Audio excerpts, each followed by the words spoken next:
Hi friends, మనసులోని మాట. Friends, ఇన్స్టాగ్రామ్లో కానీ యూట్యూబ్లో కానీ మోజులో కానీ ఫేస్బుక్లో కానీ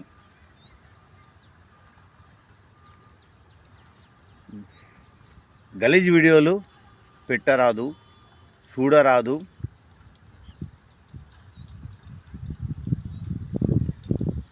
అంటే గలీజ్ వీడియోలు అంటే బాగుండదు అని ఇంకో సెక్స్ వీడియోలు పెట్టకూడదు. ఎందుకంటే చదువుకునే పోరలు, యువకులు, చిన్న చిన్న పిల్లలు సెల్ ఫోన్ చూస్తున్నారు. ఈ రెండు కళ్ళతోటి మంచి కూడా నేర్చుకోవచ్చు, మంచి కూడా నేర్చుకోవచ్చు, చెడు కూడా నేర్చుకోవచ్చు. దయచేసి అలాంటి గలీజ్ వీడియోలు చెయ్యకండి, ఆడపిల్లలు మగపిల్లలైనా సరే. ఎందుకంటే ఆ వీడియోలు మీ అమ్మ కూడా చూడవచ్చు, మీ అన్న కూడా చూడవచ్చు, మీ ఫ్రెండ్స్ కూడా చూడవచ్చు, మీ బంధువులు కూడా చూడవచ్చు. అలాంటి వీడియోలు పెట్టకండి. ఎందుకంటే చూసేటోనికి సిగ్గు లేకున్నా చూపించేటోళ్ళకన్నా సిగ్గానే ఉండాలి. ఎందుకంటే ఇప్పటికే లోకం చాలా యూట్యూబ్ వచ్చినప్పటి నుంచి దీంట్లో అడ్డమైన వీడియోలు వచ్చి చూసి పబ్లిక్ అంతా చెడిపోతున్నారు. అంటే యువకులు కూడా చెడిపోతున్నారు, ముసలోళ్ళు కూడా ఆ వయసు సెల్ ఫోన్ పట్టుకొని మూలకు ఎక్కడో కూర్చొని చూస్తూ ఉన్నారు. యువకులు అయితే ఇక దీన్ని అతుకపోతున్నారు, ఈ ఫోన్లకు అంత గుంపుగా జమాయి అతుకపోతున్నారు. అందుకే దయచేసి సీఎం గారు, నా వీడియో మీకు అందితే ఇలాంటి వీడియోలు రాకుండా చేయండి. యూట్యూబ్లో ఆ గలీజ్ వీడియోలు రాకుండా దయచేసి కొంచెం చూడండి. ఎందుకంటే యువకులు చెడిపోతున్నారు, చిన్న చిన్న పిల్లలు, అమ్మాయిలు కానీ అబ్బాయిలు కానీ చెడిపోతున్నారు. కాలేజీకి పోతున్నారు, పార్కుల బండి తిరుగుతున్నారు, అవే పని వాళ్ళది. అలాంటివి ఎక్కువైపోతున్నాయి, పాపాలు ఎక్కువ పెరిగిపోతున్నాయి. దయచేసి సెక్స్ వీడియోలు, బట్టలు లేకుండా సగం బట్టలు వేసుకొని డ్యాన్స్ చేసుడు, ఒళ్ళంతా చూపెట్టుడు, లైక్ల కోసం, షేర్ కోసం, పేరు కోసం అట్లా చేస్తున్నారు ఆడపిల్లలు. దయచేసి అలాంటి వీడియోలు యూట్యూబ్లో పెట్టినా అలాంటి పెట్టకుండా కట్ చేయాలి. అలాంటి వీడియోలు తీస్తే వాళ్ళ మీద శిక్ష అమలు చేయాలి. ఎందుకంటే యువకులు, పోరలు, చిన్నపిల్లలు, ముసలోళ్ళు విపరీతంగా చూస్తున్నారు. ఇక చదువు ఏడాపుతుంది, మైండ్లో అంతా గలీజ్ బుద్ధులు ఉన్నాక ఇక చదువు ఏడాపుతుంది. అందుకే ఫెయిల్ అయిపోతారు. దయచేసి యూట్యూబ్లో కానీ, ఇన్స్టాగ్రామ్లో కానీ, మోజ్ లైట్లో కానీ గలీజ్ వీడియోలు, ఫేస్బుక్లో కానీ గలీజ్ వీడియోలు పెట్టొద్దు. దయచేసి సీఎం గారు, దయచేసి అలాంటి రాకుండా కొంచెం సహాయం చేయండి. ఎందుకంటే జనాలు చెడిపోతున్నారు. ఒకప్పుడు ఈ గలీజ్ వీడియోలు చూడాలంటే లంబ థియేటర్ పోయేవాళ్ళు అందరూ. ఇప్పుడు లంబ థియేటర్ బంద్ అయింది. అమీర్పేటలో సిస్మల్ టాకీస్ అని ఉంది, దాంట్లో పోయేవారు. ఇప్పుడు అవన్నీ బంద్ చేసినారు కూడా. ఇప్పుడు సెల్ ఫోన్లోనే వచ్చేస్తున్నాయి అవన్నీ గలీజ్ అన్ని వీడియోలు. దయచేసి అలాంటి వీడియోలు రాకుండా కొంచెం చెప్పండి. బందోబస్తుగా చిన్నపిల్లలు ఉన్నారు, చెడుతున్నారు. అది నా మనసుని బాధ.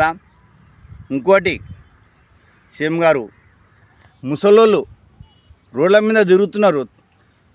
తల్లిదండ్రులు సంపాదించిన ఆస్తిని తీసుకొని పెండ్లం రాగానే తల్లిదండ్రులు రోడ్డుపైన నిడిచిపెట్టిపోతున్నారు. వాళ్ళు రోడ్ల మీద పిచ్చోలై తిండి తిప్పలేక రోడ్ల మీద పండుకుంటున్నారు.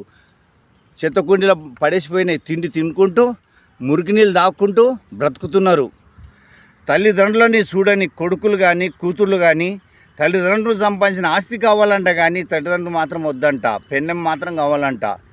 అలాంటి వాళ్ళకు తల్లిదండ్రులు సంపాదించిన ఆస్తి కూడా కొడుకులకు చెందకుండా ఆ చట్టం కూడా తేవాలి. సీఎం గారు, ఈ వీడియో మీరు చూస్తే ఆ చట్టం కూడా తేయండి. తల్లిదండ్రులు గెంజిపోయిన కొడుకులు ఎందుకు? తల్లిదండ్రులను చూడండి, పిల్లలు ఎందుకు? అది నా మనసులోని బాధ. దయచేసి ఈ 2 పనులు చేస్తే బాగుంటుందని మనసుని మాట చెప్తున్నాం. కానీ మీకు అర్థమైతే కామెంట్ పెట్టండి ఫ్రెండ్స్.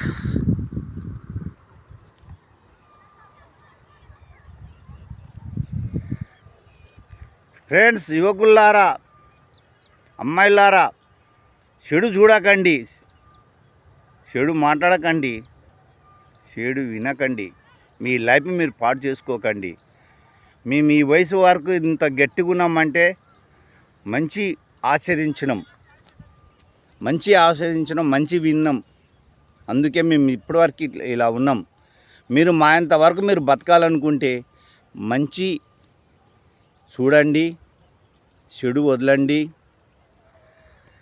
చెడిపోవాలన్నా బాగుపడాలన్నా నీ చేతులనే ఉంటుంది. ఈ 2 కళ్ళతో నువ్వు చూస్తావు. మంచి చూడు, మంచి గ్రహించు, చెడ్డే వదులు. చెడు స్నేహం చేయకు, చెడు నేర్చుకోకు. అందుకే దయచేసి ఈ మనసులోని మాట ఈ వీడియో చేస్తున్నా. యువకులారా, చెడుకు అలవాటు కడకండి. ఎందుకంటే మీరు ఆరోగ్యం పాటించండి. ఎందుకంటే ఈ వయసులో మీరు గలీజ్ వీడియోలు చూస్తూ మత్తు పదార్థాలకు బానిసయ్యి మీ ఇష్టం వచ్చినట్టు చేస్తుంటే చూసినావుగా. ఇన్స్టాగ్రామ్లో కానీ యూట్యూబ్లో కానీ ఎలా నేరాలు ఘోరాలు ఎలా జరుగుతున్నాయి. అందుకే మీ మీ యవ్వనాన్ని మీరు కంట్రోల్ చేసుకోండి. కొన్ని రోజులు మంచిగా ఉంటారు, ఆరోగ్యంగా ఉంటారు. మంచిగా మీరు మీ చదువు అనేది చదువుకొని మీ ఒక స్థాయికి వచ్చినాక, మీ వయసు వచ్చినాక మ్యారేజ్ చేసుకోండి. గలీజ్ బుద్ధులు నేర్చుకోకండి. యువకులకు చెప్తున్నాం, ప్రత్యేకించి గంజాయి కానీ, బీరు కానీ, బ్రాండ్ కానీ, సిగరెట్ల కానీ, అమ్మాయిలకు సోక్ కానీ, సెక్స్ వీడియోలు చూడడం కానీ వాటికి బానిస కాకండి. మీ ఆరోగ్యం మీరు కాపాడుకోండి. ఎందుకే దయచేసి చెప్తున్నా, మీరు బాగుంటేనే దేశం బాగుంటుంది. దేశానికి యువకులే ఎన్నుముక్క లాంటి వాళ్ళు. మీ ఆరోగ్యమే మీ మహాభాగ్యం. మీరు ఆరోగ్యంగా ఉంటేనే కదా దేశం కూడా సంతోషంగా ఉంటుంది. మీరు వీక్నెస్ కొండి ఇట్లా ఉంటే ఎట్లా ఉంటుంది, బాగుంటుంది కదా. ఆరోగ్యమే మహాభాగ్యం కనుక మంచి వీడియోలు చూడండి, మంచి బుద్ధులు నేర్చుకోండి, చెడిపోకండి. అది మనసులోని మాట. మీకు అర్థమైతే కామెంట్ పెట్టండి. మీ గంట రాజా.